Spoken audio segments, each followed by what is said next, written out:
E aí, pessoal, tudo em paz? Bom, nesse vídeo número 5, eu vou mostrar para vocês três implementações, na verdade, um pouco mais, umas 5, porque no Octave eu fiz duas, Shell Script duas e no Python 3 apenas a implementação do método de integração numérico de Simpson, tá? Então eu vou apresentar de maneira rápida aí um resumo do que se trata esses métodos de integração e como eu implementei eles no Shell Script, isso mesmo, no Shell Script. E comparei depois, também em questão de desempenho, com Python e também com Octave. Tá? E esses programas, cada um deles, cada uma dessas linguagens, vamos dizer assim, de script, tem as suas características particulares. Tá? Tem suas vantagens e desvantagens. Ok? Mas, de um modo geral, as três são muito práticas, né? Para que você possa, e rápidas, para que você possa desenvolver. Lembrar que o objetivo do Trame Tools é desenvolver um sistema né, em que a gente possa estar elaborando, onde vão estar sendo desenvolvidos programas de engenharia, tá, relacionados à área de engenharia de estruturas. E tudo do Trame Tools será composto de arquivos de texto. Tá? Tanto os programas, que serão script, quanto os dados. Tá? Então, o Shell Script está entrando nessa história, principalmente porque ele é uma linguagem especializada em gerenciar, né, dados em arquivos de texto. Tá? E aí vão ter alguns complementos, né, algumas aplicações que rodam integrados com o Shell Script, como o AWK, o próprio BC e por aí vai. Tá? Já o Python ele tem uma série de bibliotecas muito interessantes e um desempenho muito bom para cálculos, né? E outras aplicações, e também já vem nativo na maioria das distribuições Linux, assim como o Shell Script também. O único que na maioria das vezes você precisa instalar é o Octave, tá? Que para cálculo com matrizes o Octave é bastante interessante. Eu diria que é mais prático do que o Python, tá? Mas enfim, o objetivo também é mostrar que no desenvolvimento de uma aplicação, né, você não tem que ter preconceito de linguagem. Você pode integrar soluções escritas em diferentes linguagens. Tá? Vamos lá. Bom, pessoal, explicando rapidamente aqui o método numérico de integração utilizando a fórmula do trapézio, a gente, pegando aqui uma integral definida, né, uma função, vamos pegar, por exemplo, essa aqui de seno de x mais 0,1 x ao quadrado. Tá? Então, trabalhando apenas com um limite inferior e superior, A e B, com apenas dois pontos, a gente tem aí, então, né, a gente vai fazer um polinômio aqui linear, primeiro de grau 1, tá? E isso define um trapézio, que é essa área em cinza aqui, ó, tá? Então aqui né, é o trapézio, tá? E aí você tem um erro. Obviamente, se eu dividir esse meu intervalo em intervalos menores, né, então se eu dividir, sei lá, vou pegar aqui um intervalo menor e fizer um trapézio aqui, ó, veja que eu já consigo me aproximar mais, né, da função, tá? Então eu vou trabalhar com trapézios compostos. Então a ideia é dividir o intervalo de integração em subintervalos, tá? Então a ideia é criar subintervalos, né, que são trapézios, tá? A altura é o que a gente está vendo aqui na base, né? Fazendo uma analogia com a fórmula. Então a área desse trapézio grandão, aproximadamente aqui, pegando só A e B, seria a base em B mais a base em A, vezes a altura sobre 2. Tá? Então a gente vai pegar, né, com base nessa fórmula, criar um algoritmo, né, definir uma função em Shell Script e depois vou comparar ela com funções similares em Python e Octave, tá, para que vocês possam ter uma ideia de desempenho, tá bom? Vamos ver aqui a função como é que ficou. Então a função tem um nome, trapezium, aí ela recebe f, que é o parâmetro 1 do shell, tá? Que é o cifrão 1, recebe a e b, que são os limites inferior e superior, né? Então o a é o inferior e o b é o superior, o upper. N é o número de subintervalos. Tá? Então, por exemplo, aqui na figurinha, eu tenho 4 subintervalos. Tá?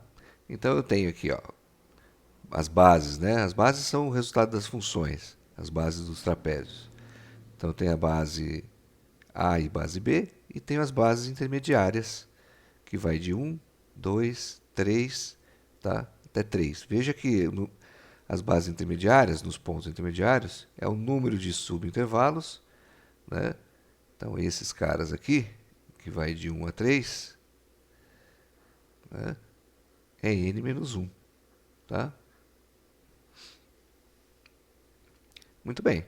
Então, primeira coisa, a função ela pega o valor, né, os parâmetros S1, cifrão 1, cifrão 2, cifrão 3, cifrão 4. Né? Então, cifrão 1 vai ser o f, então o cifrão 1 está armazenando aqui a função. Né? Na prática vai ficar mais fácil vocês entenderem.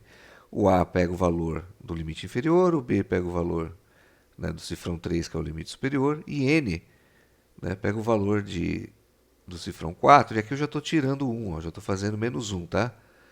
Então, o meu N, na verdade, eu estou fazendo igual a N menos 1, tá bom? Aqui na minha função. O H, então, seria o passo, vamos falar assim, tá? Então, ele é calculado pegando o AB menos A sobre o número de intervalos, que é 4. Então, aqui veja que eu pus o S4, porque o meu N já está... É o número de intervalos menos 1, tá? Aí, dentro de integral, eu vou colocar, seguindo a fórmula do trapézio, a base maior mais base menor, né, dividido por 2 aqui, ó, tá? Só não vou multiplicar pelo h. Tá? Aí o que eu vou fazer? Vou calcular o primeiro ponto, né? Então o x vai variar. Né? Nosso x vai variar, na verdade, dentro desse loop for, tá? Que é um que a gente chama de laço de repetição.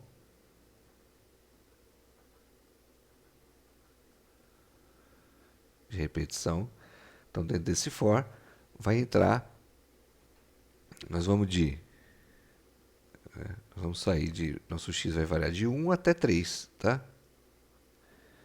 De 1 até 3, que é o n menos 1 no caso aqui, tá bom? Que para nós aqui é só o n mesmo, tá? O n já está valendo 3 aqui, porque eu já tirei 1 lá no começo, quando eu defini ele, tá bom? Bom, enfim, então variando de 1 a 3, por exemplo, aqui olhando essa figura, né, eu vou calcular o valor da função nesses pontos intermediários. Então, a minha integral, eu vou somar o meu valor de integral aqui, né, ainda sem multiplicar pelo h, tá, para não calcular a área.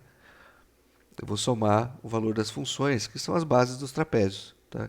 Isso aqui seria, vamos lá, as bases dos trapézios intermediários. Tá?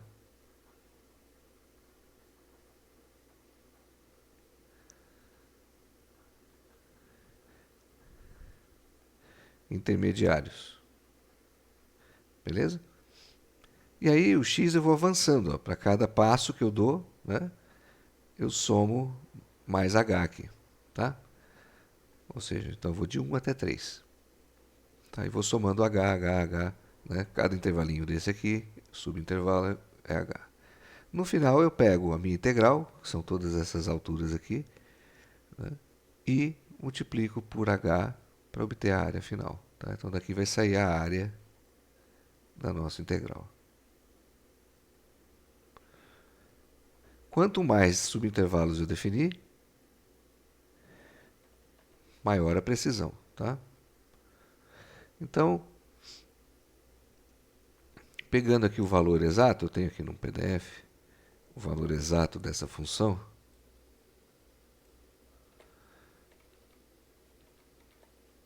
Tá, vamos lá. Então, isso aqui seria o valor, o resultado exato. Vamos olhar no programa como é que isso funciona. Tá. Opa! Cores. Então, aqui é o valor exato. Tá? Então, abrindo o terminal, vou aumentar aqui o texto. Vou entrar na nossa pasta CD Tools. Vou carregar a biblioteca matemática, está carregada, e vou definir a função. Vou chamar de fx, tá? Bem criativo. E aí vai ser, vou usar aqui o calc, seno de x, o x, na verdade, como só tem um parâmetro da função, tá? Eu estou chamando de cifra 1, tá bom? Que é como o terminal vai ler. 0.1 vezes cifra 1, que é a função, né, ao quadrado, tá? Bom, aqui não precisa de fechar parênteses. Fecho aspas, ponto e vírgula, fecho a minha chave. Então, defini a minha função. Vamos testar ela aqui, ó. F de x, valor 1, tá? Então, está lá calculado. Essa função, a propósito, esse exemplo, o A aqui é igual a... Esse resultado foi obtido com A igual a 1 e B igual a 2 e N, que é o número de intervalos, igual a 10, tá? Vamos ver como é que se comporta. Pode ver aqui no PDF. A gente está com N igual a 10, tá? A e B é 1 e 2, tá? É 1 e 2, conforme a figura aqui, tá bom? Então, esse material aqui é do... Só para mostrar para vocês, eu peguei do Paulo J.S. Silva, tá? Que eu achei na internet. Vamos lá. Então, ó, função f de x e aqui a função trapezium, está lá o valor. 1, 8, vou até copiar aqui.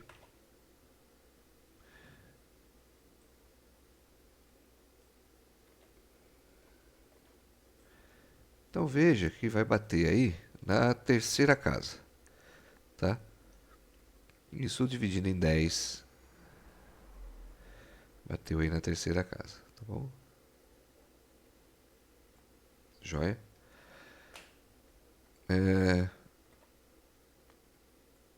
Agora a gente pode calcular o tempo disso. Vou pegar aqui de novo o trapezium e vou colocar o tempo, time. Vou medir o tempo. Olha, 0.04 segundos, tá? Então, o tempo aí ficou bem interessante, né? Milissegundos aí. Tá? Então, o tempo real, o tempo de processamento efetivamente é bem menos, tá? O tempo de real é o tempo de imprimir na tela e tudo mais. Tá? 0.0442 segundos, tá? Então é isso. Foi implementado também no Octave. No Octave eu implementei como, deixa eu dar aqui um trapezoidal mesmo. Trapezoidal.m. Tá? Então aqui está a função no Octave. Tá? Só que a função no Octave, para rodar ela, tive que criar um outro script. Que o Octave ele trabalha diferente, né? Que eu chamei de nintegral.m, onde você define aqui as variáveis, define a função temporária, né? Que é a mesma função, a seno de t, 0,1, t ao quadrado. Né? E aqui está o trapezoidal. Vamos ver só o resultado do trapezoidal por enquanto aqui. Para não confundir, né? Eu implementei também uma função no Octave para o Simpson, tá? Então, aí no Octave você tem que fazer assim, ó, Octave, e vai digitar o nome da aplicação, que é nintegral. Que o Octave ele funciona assim, ele pega todas as funções que estão definidas dentro da pasta, né? E aí você roda uma aplicação que usa essas funções. Então, o que você vai rodar aqui é uma aplicação, né, que usa as funções que estão definidas dentro da pasta aqui, que o Octave está trabalhando, tá? Então, basicamente é assim, né? Aí ele calcula lá, ó, aqui não pulou uma linha, deu 1.18915, tá? Bateu com o resultado lá de cima, tá? Porque também é pelo método do trapézio, tá? Deixa eu até ajustar aqui. Colocar mais uma barra N ali. Para ele pular, né? Senão...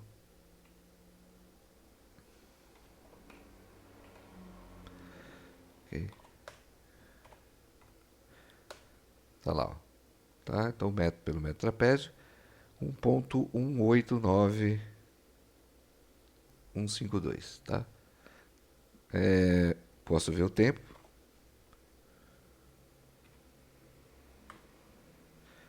Vamos colocar o time. Veja que o Octave, ó, 0.27 segundos, né? Bem maior que o do script, Shell Script. Acontece que o Octave ele tem um tempo de inicialização maior. Porém, se você colocar mais funções lá dentro, mais integrais para serem resolvidas, ou mais cálculos, né, dentro dessa aplicação, o tempo não vai variar muito desse 0.27, tá? Então ele gasta um pouquinho mais na largada, mas o processamento depois que ele está iniciado, ele é rápido, tão rápido quanto outras linguagens, tá? Então a comparação, para ser mais justa, teria que pegar um cálculo maior, né, um processamento um pouco mais pesado e fazer essa comparação em termos de minutos, tá? Para poder ser mais justa, tá bom? Então não dá para dizer que ele é mais lento só por isso. Bom, então método do trapézio, né, utilizando a fórmula do trapézio, está demonstrado, tá? Vamos agora para o método de Simpson.